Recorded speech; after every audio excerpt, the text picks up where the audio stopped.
घुसपैठिए घूस दे के भारत में आ रहे हैं, घूस दे के आधार बनवा लेते हैं, घूस दे के राशन कार्ड बनवा लेते हैं, घूस दे के वोटर आईडी बनवा लेते हैं, घूस दे के बर्थ सर्टिफिकेट बनवा लेते हैं, घूस दे के ड्राइविंग लाइसेंस बनवा लेते हैं।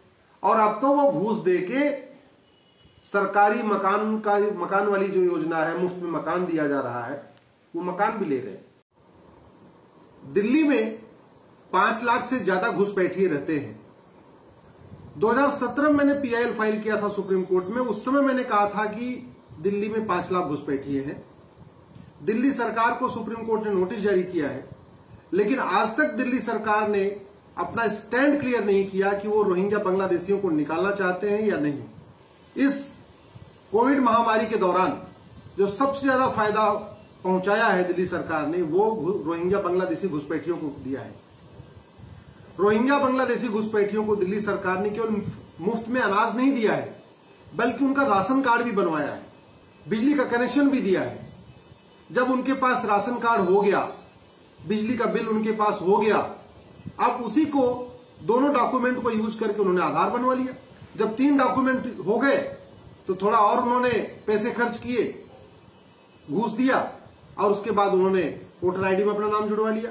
तो आज की डेट में दिल्ली में रहने वाले रोहिंग्या बांग्लादेशी घुसपैठियों के पास आधार भी है, राशन कार्ड भी है, वोटर आईडी भी है, और सभी सरकारी योजनाओं का लाभ ले रहे। इसके लिए बहुत हद तक दिल्ली की सरकार जिम्मेदार है।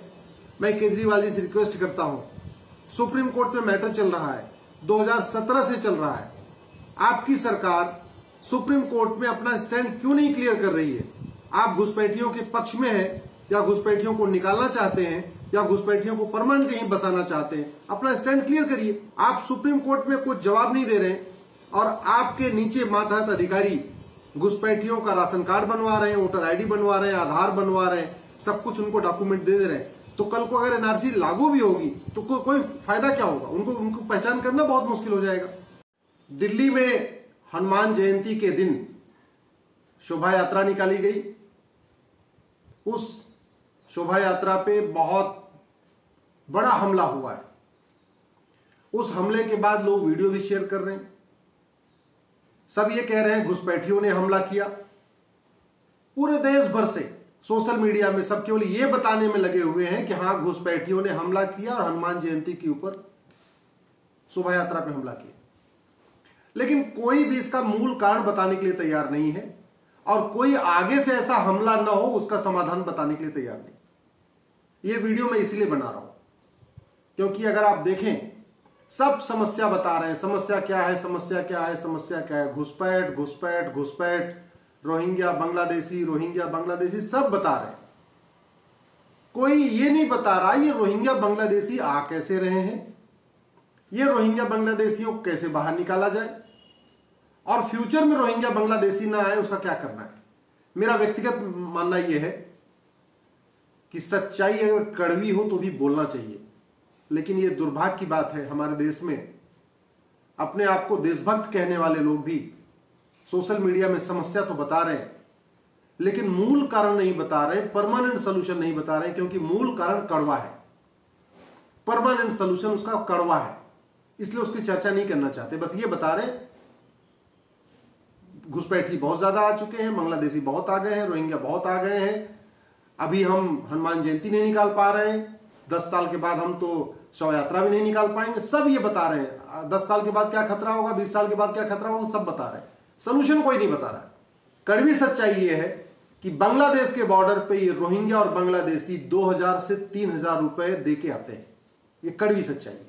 बांग्लादेश के बॉर्डर पे ड्यूटी लेने के लिए लोगों में होड़ मची है, और जिसकी 1 साल 2 साल के लिए बांग्लादेश के बॉर्डर पे यानी बंगाल के बॉर्डर पे ड्यूटी लग जाती है, वो 4-6-10 बीघे खेत खरीद लेते हैं, या किसी बड़े शहर में जाके 100 गज 200 गज मकान खरीद क्या प्लॉट खरीद लेते हैं, या 3 बेडरूम 4 बेडरूम का फ्लैट खरीद लेते हैं। ये कड़वी सच्चाई। इसलिए मैं बार बार कहता हूं कि भ्रष्टाचार हमारे लिए कितना बड़ा खतरा है।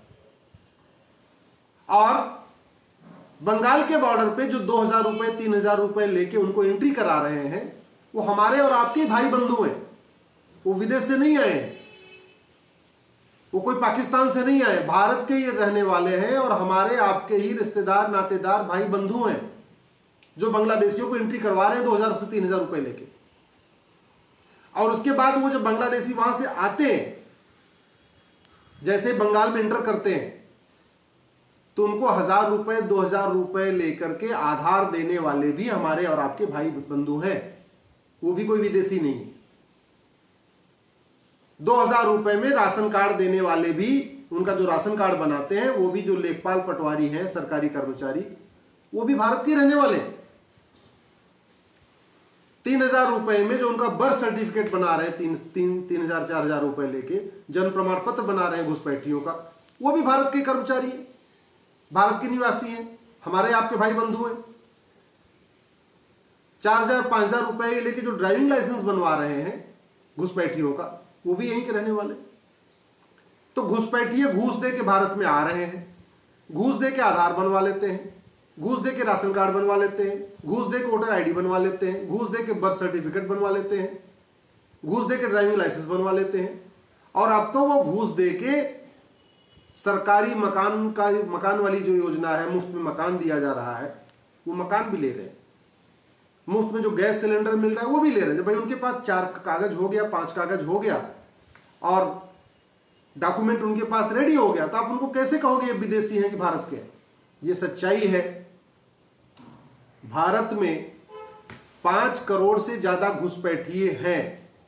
मैं 5 करोड़ से ज्यादा इसलिए कह रहा हूं कि जब मैंने 2017 में घुसपैठियों को निकालने के लिए सुप्रीम कोर्ट में पीआईएल फाइल किया था, उस समय मैंने कहा था 5 करोड़, और बाकायदा मैंने रिकॉर्ड पे, एफिडेविट पे लिख के दिया था किस राज्य में कितने हैं। 2017 में मैंने जब सुप्रीम कोर्ट में पीआईएल फाइल किया था घुसपैठियों को डिटेक्ट करने के लिए, डिटेन करने के लिए, डिपोर्ट करने के लिए, जो मेरी मांग थी, प्रेयर थी, डिटेक्ट, डिटेन, डिपोर्ट, उस समय मैंने कहा था दिल्ली में 5 लाख घुसपैठिए हैं। 2017 की बात, 2022 में तो और बढ़ गए होंगे। अब तो उनके खुद के घर में 10-20 हजार 50 हजार बच्चे उनके घर में पैदा हो चुके। ये इतनी बड़ी समस्या है, लेकिन सब समस्या बता रहे हैं, मूल कारण नहीं बता रहे कि घुसपैठ का मूल कारण घूसखोरी है। सुप्रीम कोर्ट ने सभी राज्य सरकारों को नोटिस जारी किया हुआ है, और सभी का मतलब सभी, घुसपैठियों को निकालने वाली जो मेरी पीआईएल है 2017 में मैंने जो सुप्रीम कोर्ट में फाइल किया, उसमें केंद्र सरकार के गृह मंत्रालय, कानून मंत्रालय के अलावा सभी राज्य सरकारें पार्टी है, यानी यूपी भी है, दिल्ली भी है, बिहार भी है, बंगाल भी है, असम भी है, उड़ीसा है, सारी राज्य सरकारें, महाराष्ट्र भी है, राजस्थान भी है, हरियाणा भी है, सब। और कड़वी सच्चाई यह है कि किसी राज्य सरकार ने अभी तक घुसपैठियों को निकालना है कि नहीं निकालना है, अपना जवाब दाखिल नहीं किया। आप इसको समझिए, सुप्रीम कोर्ट में जब हम पीआईएल फाइल करते हैं, सुप्रीम कोर्ट नोटिस इशू करता है, तो उसमें हम जिनको पार्टी बनाते हैं उनके पास हमारी पिटीशन जाती है, हम उनको फिर एक कॉपी देते हैं। नोटिस हो चुकी है, हमने सभी राज्य सरकारों को, हमारी पीआईएल पहुंच चुकी है, सबको हमने कॉपी दे दिया है, और राज्य सरकारों के वकीलों ने वकालतनामा भी फाइल कर दिया है। लेकिन राज्य सरकारों ने घुसपैठियों को निकालना है कि नहीं निकालना है, इस पे अभी तक अपना स्टैंड क्लियर नहीं किया। दिल्ली की केजरीवाल सरकार ने भी अपना स्टैंड नहीं क्लियर किया, बंगाल की ममता बनर्जी की सरकार ने भी स्टैंड नहीं क्लियर किया, राजस्थान की गहलोत सरकार ने भी स्टैंड नहीं क्लियर किया, महाराष्ट्र की उद्धव ठाकरे सरकार ने स्टैंड क्लियर नहीं, किसी भी राज्य सरकार ने यह नहीं बताया कि वो घुसपैठियों को निकालना चाहते कि नहीं निकालना चाहते। अगर वास्तव में घुसपैठियों को निकालना है तो जवाब देने के लिए कि 5 साल का टाइम चाहिए? आप खुद बताइए। घुसपैठियों के ऊपर इतनी चर्चा होती है, ये वीडियो में बनाता नहीं, लेकिन मुझे लगा कि अब कड़वी सच्चाई बताना पड़ेगा, आप सबको बताना पड़ेगा।